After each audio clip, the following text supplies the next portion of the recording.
महादेव।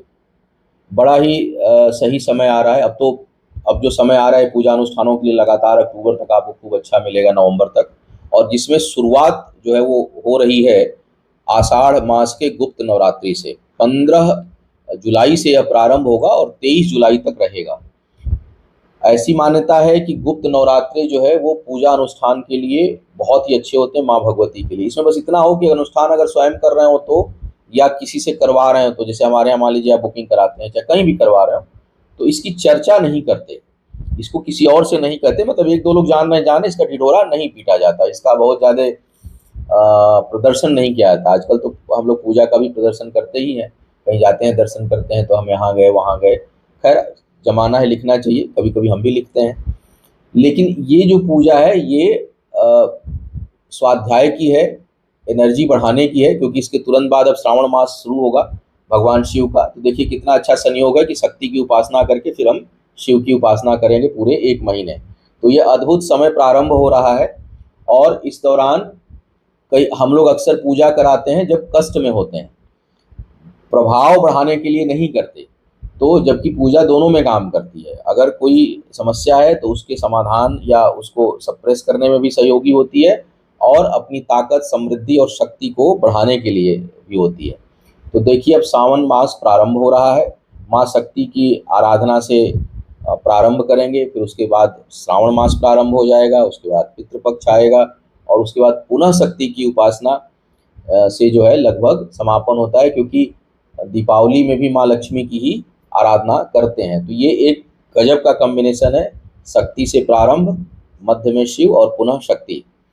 तो अभी जो है आप इस समय का सदुपयोग करें, और आपके वैवाहिक जीवन में कहीं विवाह नहीं हो रहा, बाधा आ रही, दाम्पत्य सुख में कलह कलेश है, तो मैं ये नहीं कहता कि इससे बिल्कुल ठीक ही हो जाएगा, लेकिन काफ़ी मैंने देखा है कि इसका, चूँकि मैं गारंटी मुझे या किसी को भी नहीं लेना चाहिए कि इससे 100% ठीक ही हो जाएगा। लेकिन हाँ, वैदिक जो हमारी परंपरा है, जो शास्त्र परंपरा है, उसमें ऐसी मान्यता है कि वैवाहिक जीवन यापन सुख में अगर समस्या है तो माँ कात्यायनी का अनुष्ठान बड़ा लाभकारी है। तो उसके लिए संतान प्राप्ति में कठिनाई आ रही हो तो उसके लिए माँ स्कंद माता का, शत्रु बाधा आ रही है, लेकिन मैं इसमें कहूँगा कि शत्रु बाधा में बंगलामुखी का अनुष्ठान आप तभी कराएं जब आप 100% सही हों, क्योंकि यह दुधारू तलवार की तरह है, थोड़ी भी आपकी गलती होगी तो फिर ये आपको भी नुकसान पहुंचाएगा और लाभ नहीं मिलेगा।